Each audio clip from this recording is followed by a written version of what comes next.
All right. Most important announcement. Final exam. Time slot. Ooh, we got a late one. Wednesday, May the 5th at 11 a.m. right here is your final exam. Bring the device. It is a comprehensive final exam, which means it will draw upon the entirety of the course. There will be some emphasis on the content post exam 3. Yeah. You'll have 2.5 hours. Frankly, I don't think you should need the 2.5 hours. I think most of you should be able to do it within an hour. There's usually one person that insists on using like the entire 2.5 hours. But yeah, you're entitled to it, but you won't need it. We'll have an in-class review on the final day of class, which is 1 week from today. And there is a tutor-led review, which I sent around the time on a announcement last night. So, and that is online. Any logistical questions as we are moving towards the end of the course?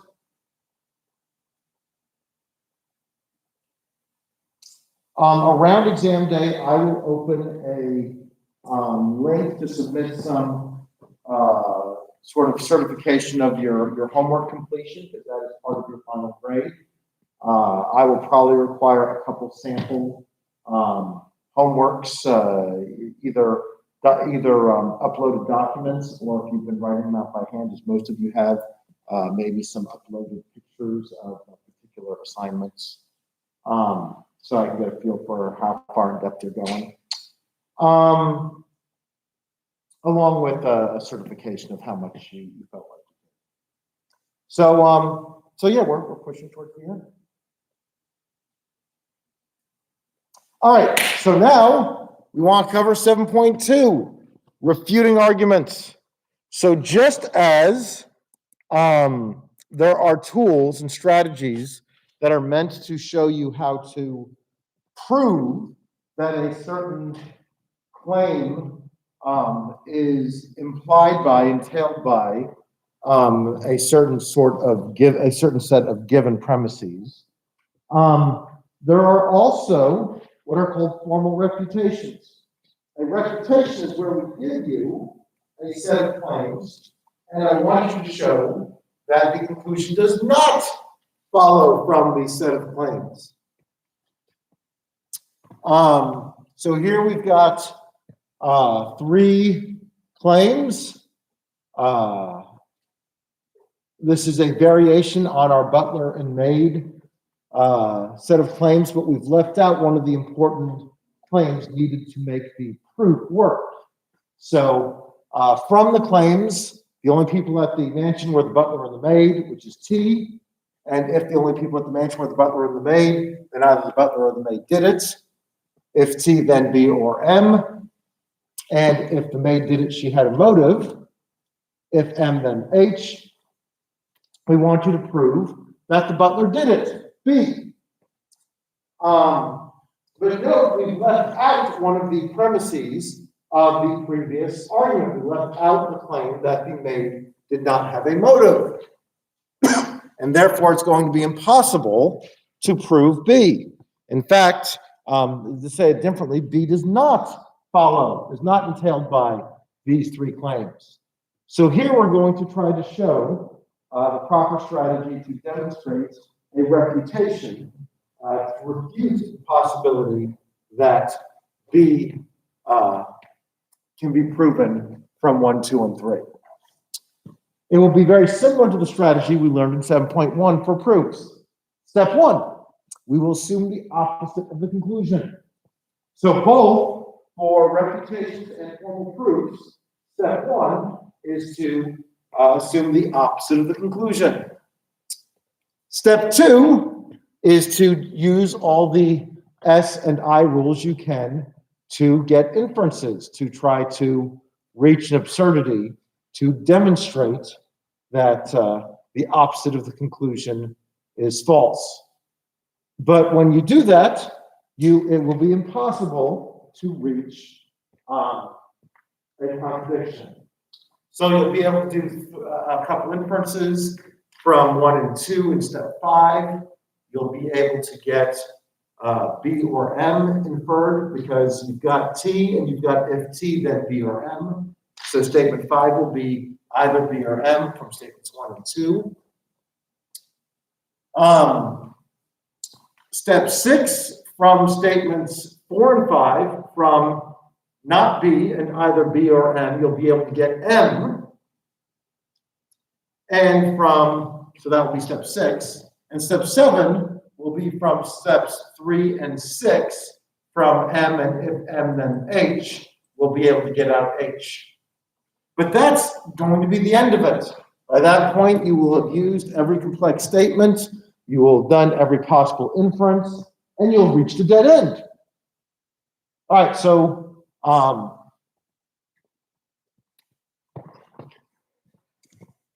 that doesn't get us where we want to go in terms of a proof.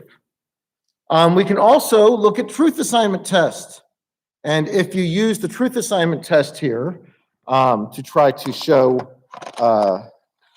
whether or not this is a valid argument, the truth assignment test will suggest this is not a valid argument.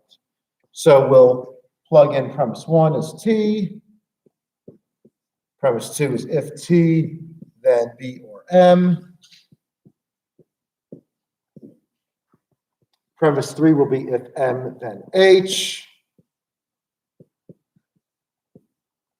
And the conclusion will be B. And we'll set the values to invalid, where all 3 of the premises are true and the conclusion is false. For the first premise to be true, T has to be true. For the conclusion to be false, B has to be false.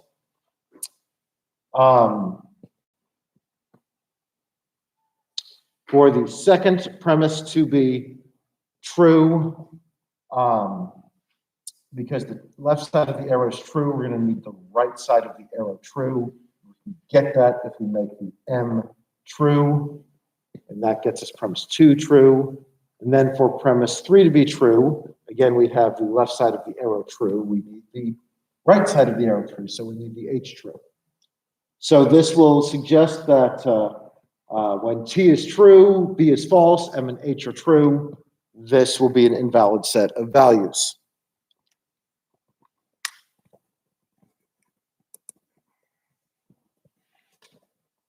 So again, we've got a second check that suggests that this argument is invalid, that the claim B does not follow these 3 premises.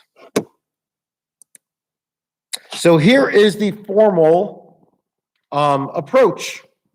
This is how to do a formal refutation. Step 1, we want to block off the conclusion and assume the opposite of the conclusion.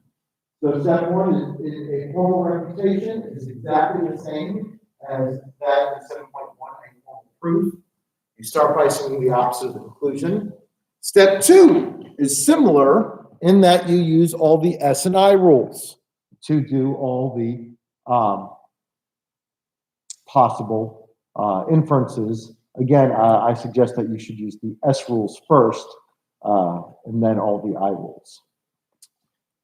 Then step 3, either step 3 or 4 will apply. Either you will get a contradiction. If it's a proof, if you've gotten the contradiction, you've succeeded in proving the conclusion follows. In a refutation, you will not be able to get a contradiction, and in which case you will follow up with truth assignment to show that the conclusion does not, in fact, follow. So again, both the proofs and the refutations follow a very similar path. The difference is on the final step.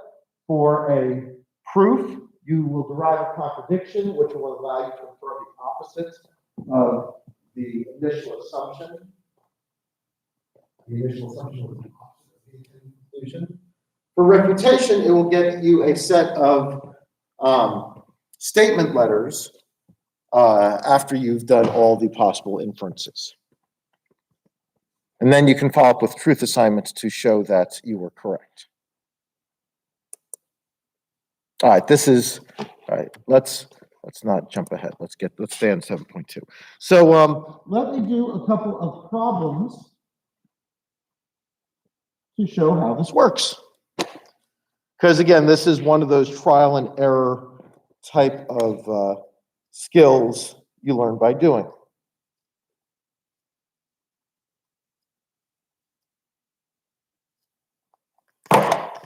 So I'm looking at the exercises in 7.2.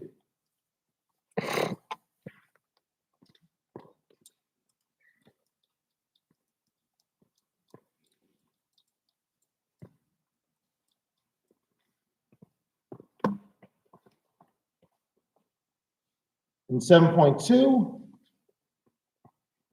from either A or B, we are going to show that A does not follow.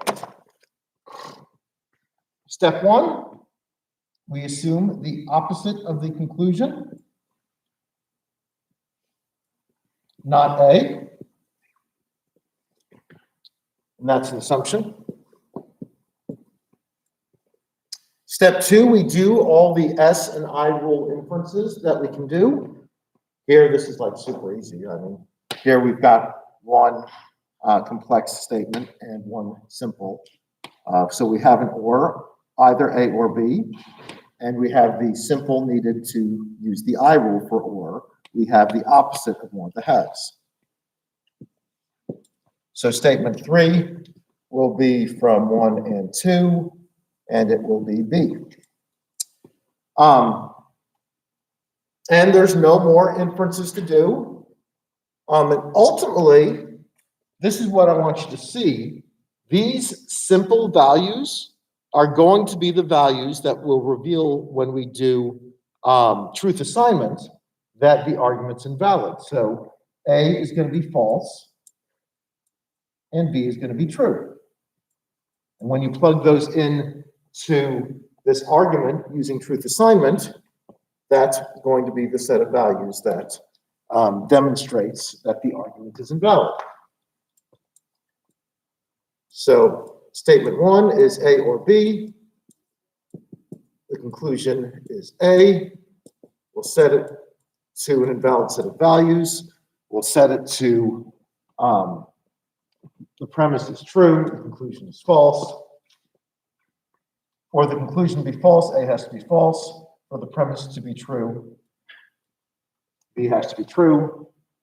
And this, again, when A is 0 and B is 1, that demonstrates that this argument is invalid, which is the same values that we got here. The A was false and the B was true. Now, that's a very simple version of what we're going to learn to do for much more complex refutations. I'll pause for a second. Questions so far? Do you see where we're going? Do you see how this works? Do you see why this works? Yes, sir. I'm going to ask you to write it out. So yes. So unlike, so yeah, be prepared for this. Unlike the previous exams that were all multiple choice, it's impossible to do a meaningful multiple choice question for a proof or refutation. So for the proofs and refutation, I'm going to give you a box, and I'm going to say, prove this or refute this. So something like this would suffice for your refutation, and then you would like highlight A has to be false, B has to be true. Now this is just sort of a backup tool that helps you check your work. So that is not part of the formal method. That is a tool, a mechanical tool to check your work. That is sort of a best practice.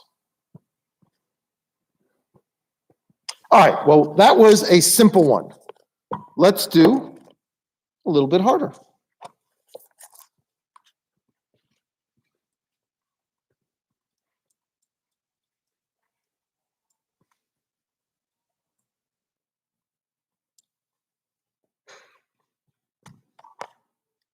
All right, if A, then B, if C, then B, therefore, if A, then C, we will show that that does not follow.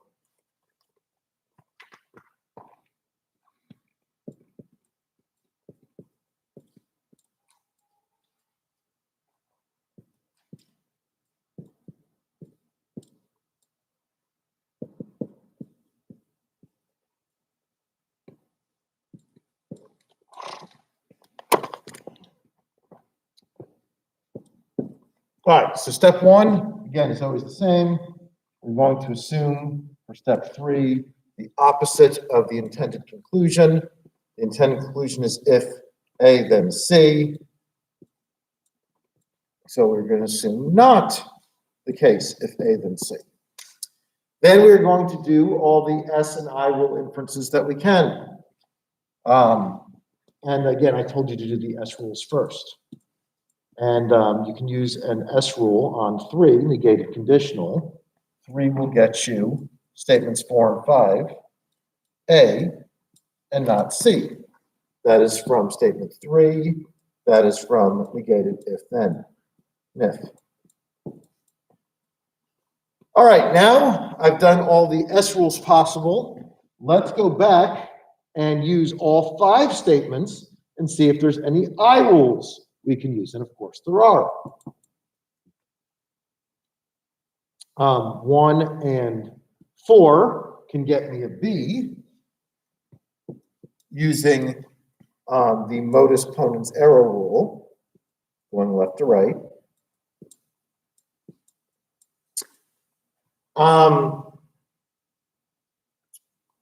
Here is where we will look suspiciously at statement 2. And we'll look at it long and hard because we've used 3, we've used 1, we've got simples down here, and we want to look at statement 2. And statement 2, we can't go left to right because we need a C to get B, and we can't do that because we have the opposite, we have not C. And if we had the opposite of B, we could go right to left, but we have the match of B, so we can't go right to left.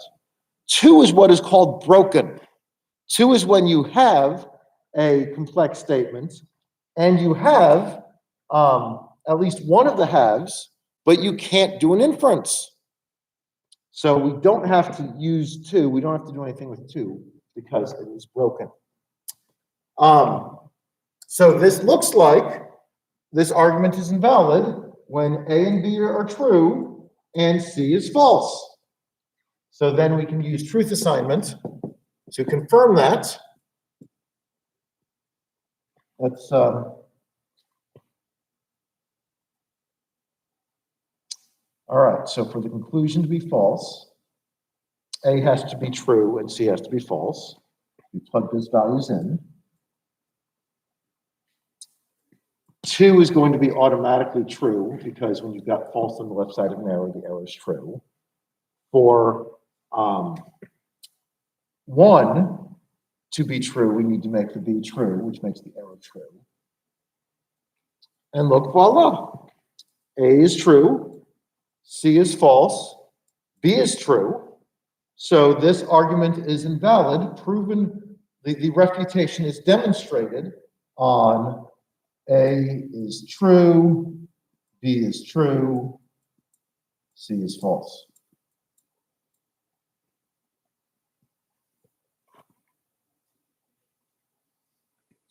Yes.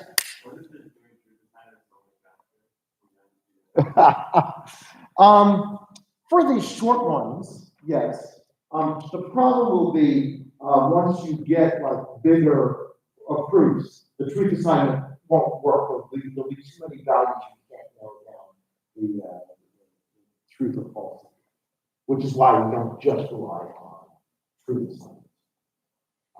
But yeah, that's right. I mean, at this point, you're right.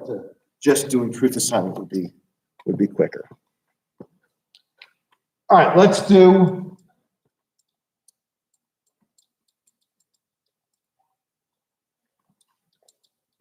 Let's do another more complex one. Maybe one that truth assignment would not be a super easy shortcut for.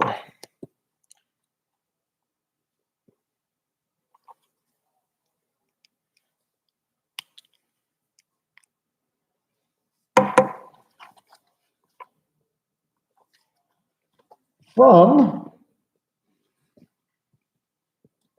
if A and B are both true, then C, and if either C or D are true, then E,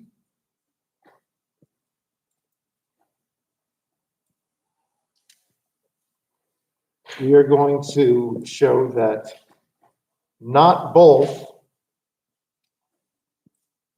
A and E does not follow. And I think this is one that truth assignment won't be as easy to use on its own. All right, so the first thing we do is we take the opposite of the intended conclusion. We take both A and E.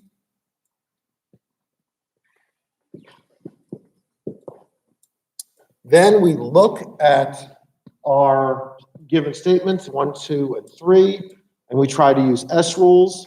You can't use an S rule on 1 or 2 because these are conditionals, but you can use an S rule on 3. And we'll get you A and E. And 4 and 5, that's your basic AND rule.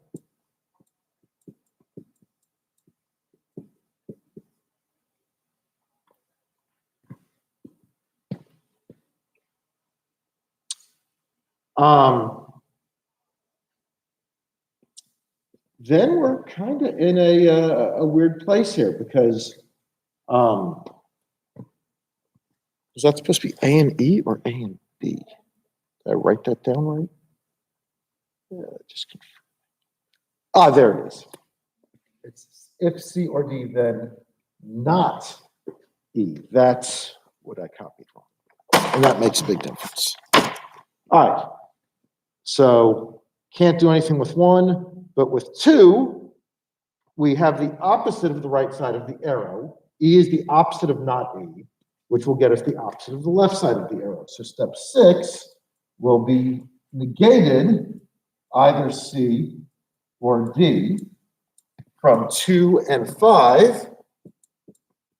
Arrow rule, MT going right to left.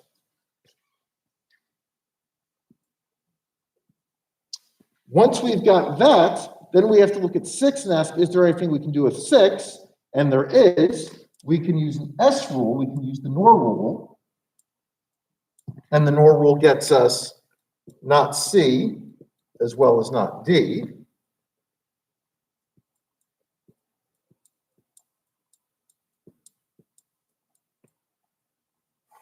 And then,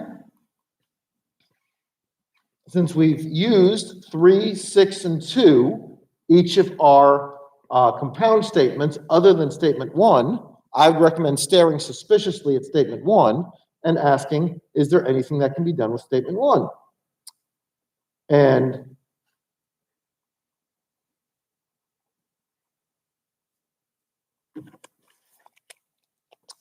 there is. From statement 1 and statement 7, you've got the opposite of the right side of the arrow, which can infer out the opposite of the left side of the arrow.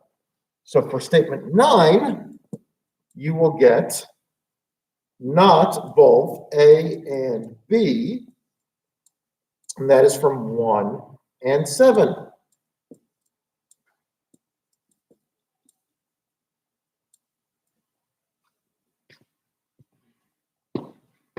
All right, now we've used 1, 2, 3, and 6. The only compound statement we have left is 9. So let's see if we can do an inference with 9. And we can. 4 matches one of the halves of 9. And this is a not both. So because we can match the one half of 9, the other half, we get the opposite of the remaining half from 9, 4, and 9. And that's the not and, or NAND. All right, now at that point, we've done every possible inference. We have used every compound statement. And we do not have a contradiction.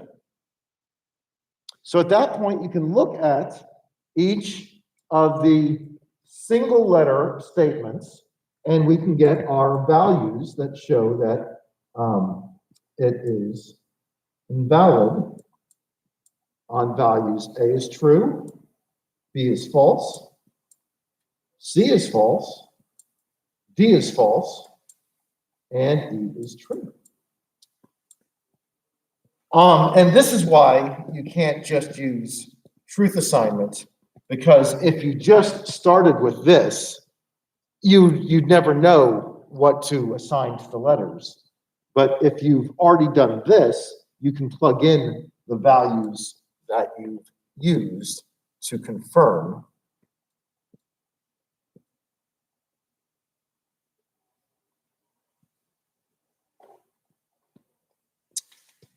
All right, so we need statement 1 to be true.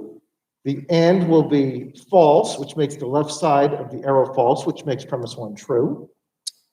Premise 2, again, we've got both sides of an or false, which makes the or false, which makes the left side of the arrow false, which makes the arrow true.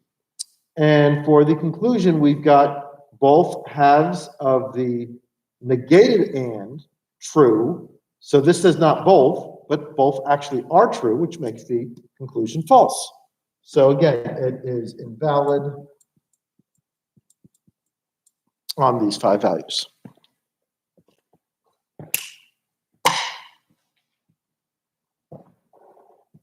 All right, how are we doing? How many feel like if I gave them this on the final, that they could do this?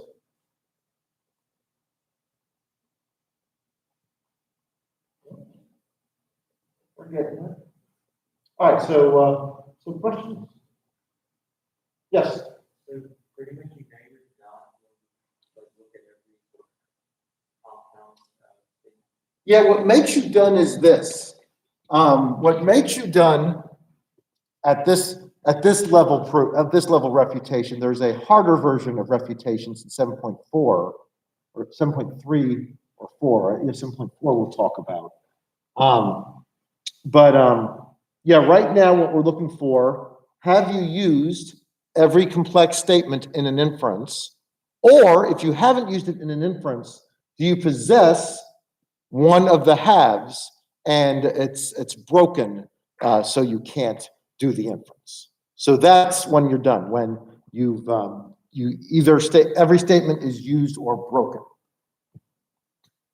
Yes.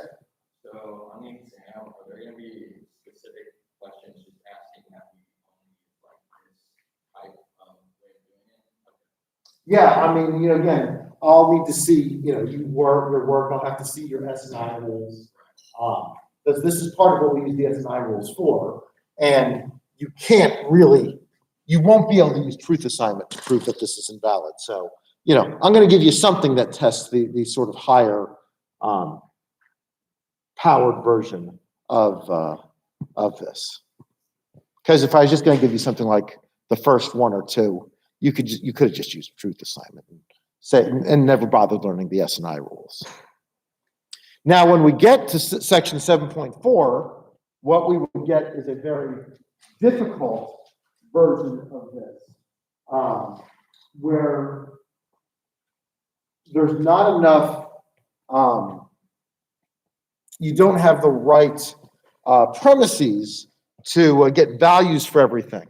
So right now, it's important that we have a value for every basic letter used in the problem. What will be in 7.4 is that won't be the case. And because of that, you'll have to learn how to make extra assumptions. So that will be the advanced version of this skill. All right, let me do another one. Or maybe what we should do, maybe I need to call on you collectively, and you need to talk me through this. And I will just be the scribe who puts your work up on the board.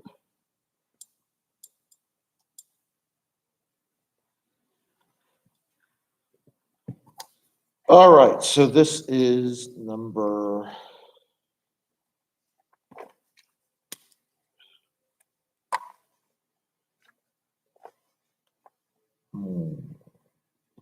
All right, here we go. Premise one, if A, then both B and C. Premise two, if not C, then D. Therefore, show that this does not follow if both B and not D, then A.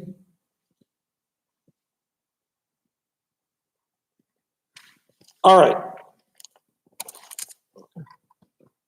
What do I do first? Talk me through this. First premise is if A, then both B and C.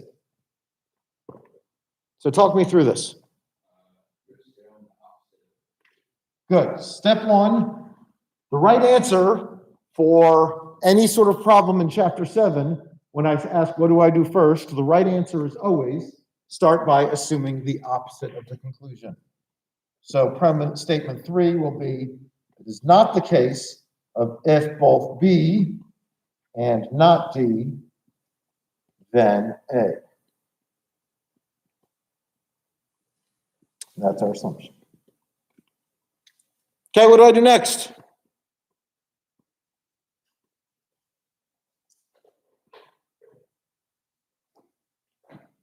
Yeah, give me one. All right, I do S rules. So what S rule can I use on 1, 2, or 3?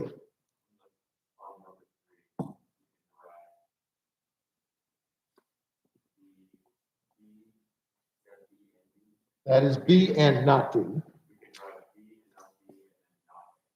All right, we can get B and not D. And then we can get the opposite of that, which is not A.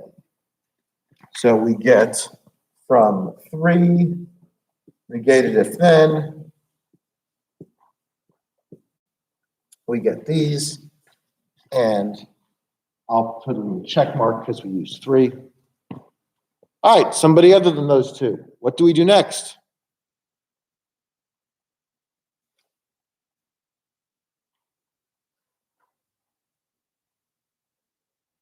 Yes.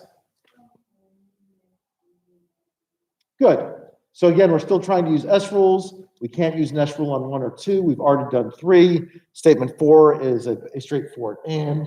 So we've got a nice straightforward rule for and. B, not D. And that is from statement 4 and.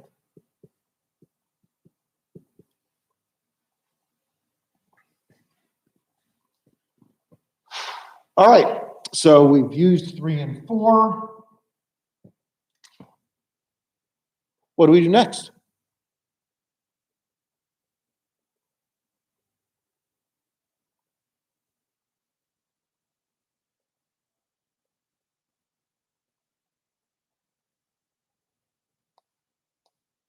Yes. Yes. Yes. Good. So 2 is an arrow statement. So we can either match the not C or get the opposite of the D. And statement 7 is the opposite of the D. So statement 8 will be the opposite of not C. So statement 8 will be C from 2 and 7.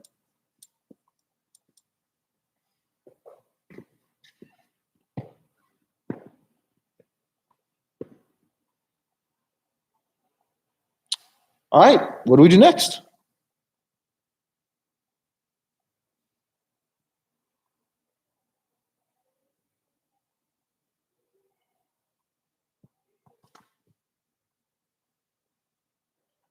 Yes?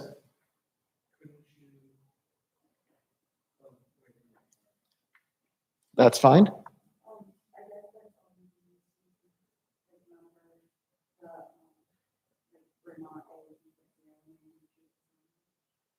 So yeah, here's why we're kind of at a weird point here. We've done all the inferences we can do. We still haven't used one.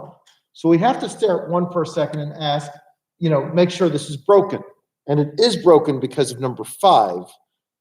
If we had A, we could infer out both B and C, but we don't have that. But 5 is a statement that breaks one, since we have the opposite of what we actually need. Now, I do note, and this is a very promising thing, we have values for A, B, C, and D. We've got A is false. We've got B is true. We've got C is true. And we've got D is false. And let's plug those values in with truth assignment and make sure we've got invalid arguments. So we've got A false, we've got B, C true, we've got C true, we've got D false, we've got B true. All right. Statement 1, premise 1 is going to be false because, statement 1 is going to be true because we have false on the left side of the arrow and true on the right side. Statement 2 is going to be true because not C is false, since C is true, and that makes the left side of the arrow false, which makes the premise true. And then the conclusion is false because B is true, D is false, making the and true, since both sides are what the and claims, but the right side of the arrow is false. So the left side is true, the right side is false, makes it false. The argument is invalid as demonstrated on A is false, B is true, C is true, D is false. Bam. All right, how are we doing? Let me see those thumbs. You got it? Anybody still wavering a little bit? All right, the people here are doing pretty well. Questions about anything else?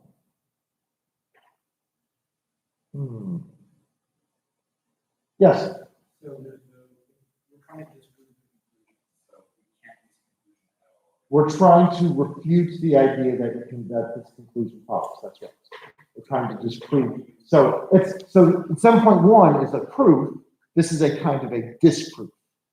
So right. That's right.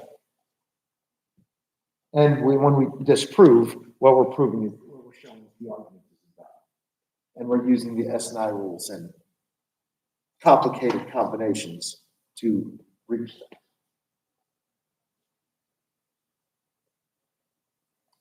All right. I think I'm pretty happy with where we're at. So it's a nice spring day. We've got 1 week left. Keep pressing on. We'll do 7.3 on Friday. We'll do 7.4 on Monday. We'll do our review on Wednesday. I encourage you, if I were in this class, I would be reviewing the portions of tests 1, 2, and 3 where I struggled. Oh, that's probably I should have, yeah. You guys can go. Very good.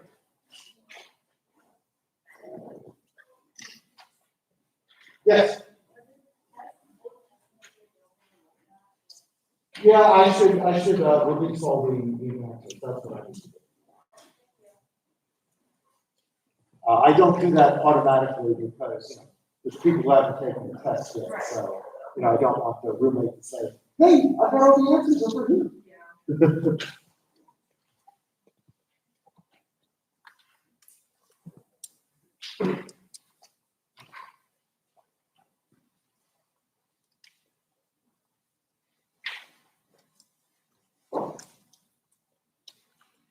Hey, Dr. Silver. Yes. Good question.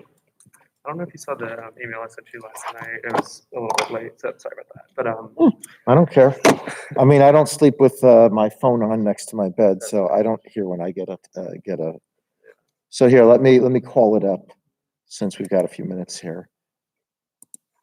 In fact, let me turn off the video so we're not putting our conversation on YouTube.